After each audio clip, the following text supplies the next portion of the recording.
మీకు ఏ టిఫిన్ ఇష్టం అని అడగంగానే ఎవరైనా సరే నాకు దోశ, లేకపోతే నాకు ఇడ్లీ, నాకు పూరి అని చెప్తారు. కానీ ఎవ్వరు ఉప్మా అని చెప్పరు. ఉప్మా అంటే అసలు నాకు ఇష్టం లేదు అని చెప్తారు. మరీ అంత గలీజ్గా ఉండదు, ఓ మాదిరి ఉంటుంది.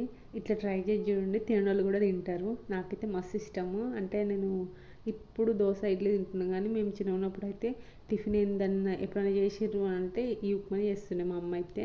నాకైతే ఫేవరెట్ ఉప్మా అయితే. మీకు ఇష్టమా కదా కూడా చెప్పండి. అండ్ నేను చేసే ఉప్మా అయితే నాకు ఫేవరెట్. ఎందుకంటే నేనైతే అన్ని వెజిటబుల్స్ అన్నీ యాడ్ చేస్తాను, కొన్ని పప్పులు కూడా యాడ్ చేస్తాను, కాబట్టి మస్తు టేస్టీగా వస్తుంది. నచ్చితే మీరు కూడా ట్రై చేయండి.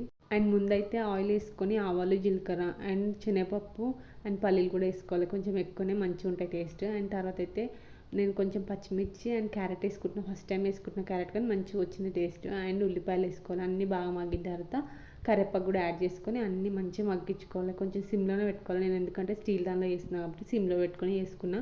అండ్ నెక్స్ట్ అయితే లాస్ట్లో టమాటా కూడా యాడ్ చేసుకొని అది కూడా కొంచెం మగ్గిన తర్వాత మనం ఇందులో సరిపడినన్ని వాటర్ అయితే యాడ్ చేసుకోవాలి. నేనైతే ఒక 2 గ్లాసెస్ ఆఫ్ వాటర్ యాడ్ చేసుకుంటున్నా. 1 కప్పు వేసుకుందామని రవ్వ, అందుకోసమని వాటర్ యాడ్ చేసుకున్న తర్వాత కొంచెం సాల్ట్ యాడ్ చేసుకొని మంచిగా తెల్లగా కానియాలి. వాటర్ని అయితే మంచిగా మరుగుతున్నప్పుడు మనం ఇందులో 1 కప్ రవ్వ వేసుకోవాలి.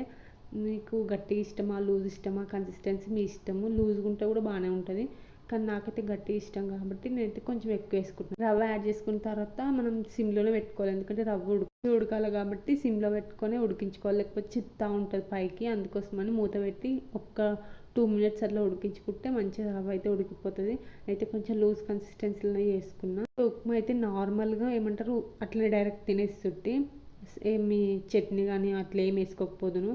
పల్లి చట్నీ ఇవన్నీ నాకు అసలు తెలియదు. కానీ ఒకసారి మా ఆయన చెప్పిండు, ఒకసారి ఇట్లా ట్రై చేసి చూడండి, అసలు ఎంత బాగుంటుంది అంటే అసలు అమేజింగ్ ఉంటుంది. పల్లి చట్నీ కొంచెం ఎక్కువ వేసుకొని తినాలి, తిన్న కొద్దీ తినబుద్ధి అవుతుంది. ఒకసారి మీరు ట్రై చేసి చూడండి. మామిడికాయ చట్నీ కన్నా పల్లి చట్నీతో అయితే అమేజింగ్ ఉంటుంది. నచ్చితే ట్రై చేయండి మీరు కూడా. ఇట్లా చేసుకోండి, ఉప్మా తింటారు మీరు కూడా. అండ్ ఈవినింగ్ అయితే టీ పెట్టుకొని తాగేసిన తర్వాత నైట్కి అయితే నేనైతే మా అమ్మ చేసినట్టు ఏమంటారు బీరకాయ కూర చేద్దామని శనగపప్పు బీరకాయ కూర నేను చేస్తే ఎప్పుడైనా శనగపప్పు మంచిగా ఉడకదు. ఎందుకంటే మా అమ్మ ముందు ఉడకబెట్టుకునే శనగపప్పు అని నాకు తర్వాత తెలిసింది. అందుకోసమని నేనైతే ఇలా అట్లా చేద్దామని చేస్తున్నా. ఆయిల్ వేసుకొని ఆవాలు, జీలకర్ర లేకుండా వేయలేను. అండ్ తర్వాత అయితే ఉల్లిపాయలు వేసుకొని మంచిగా మగ్గిన తర్వాత అందులోనే మనం కొంచెం పసుపు అండ్ కరివేపాకు కూడా యాడ్ చేసుకోవాలి. అండ్ మనం ముందుగానే ఉడకబెట్టుకున్న శనగపప్పు యాడ్ చేసుకోవాలి. కొంచెం ఎక్కువనే వేసుకోవాలి, ఎందుకంటే శనగపప్పు వేస్తేనే బాగుంటుంది టేస్ట్ కాబట్టి. అది కూడా కొంచెం మగ్గిన తర్వాత టొమాటోస్ కూడా యాడ్ చేసుకొని అవి కూడా కొంచెం మంచిగా మగ్గించిన తర్వాత మనం ఇందులో బీరకాయలు కట్ చేసుకున్నాం కదా అవి వేసుకొని అది కూడా కొద్దిసేపు ఉంచి ఉప్పు, కారం, ధనియాల పొడి అన్నీ వేసుకొని మంచిగా కలుపుకోవాలి. ఒకసారి కలుపుకొని బాగా సేపు పచ్చివాసన అయ్యేంత వరకు ఉడికించాలన్నమాట. సిమ్లో నుంచి పచ్చివాసన పోయిన తర్వాత వాటర్ యాడ్ చేసుకొని అయితే కుక్కర్లో చేసిన కాబట్టి ఒక 3 విజిల్స్కి అయితే పెట్టుకుంటున్నాను. నేనైతే 3 విజిల్స్కి మంచిగా ఉడికిపోతుంది పప్పు అయితే. పప్పు బీరకాయ కూడా మంచిగా ఉడికిపోతుంది. కూర అయితే మస్తు టేస్టీగా వచ్చింది. నేను ఎప్పుడు ఇంత టేస్టీగా తినలే. మంచిగా అయింది కూర అయితే. అండ్ నేనైతే ఇక్కడ చపాతి కూడా వేసుకుంటున్నా కాంబినేషన్గా. మస్తు టేస్టీగా ఉండే చపాతీకి అండ్ బీరకాయ శనగపప్పు కూర. మీరు ఎప్పుడైనా తిన్నారో, తినకపోతే మస్ట్ ట్రై. అసలు ఎంత బాగుందంటే మెల్ట్ అయింది నోట్లో, అంత టేస్టీగా ఉండే. నచ్చితే ట్రై చేయండి.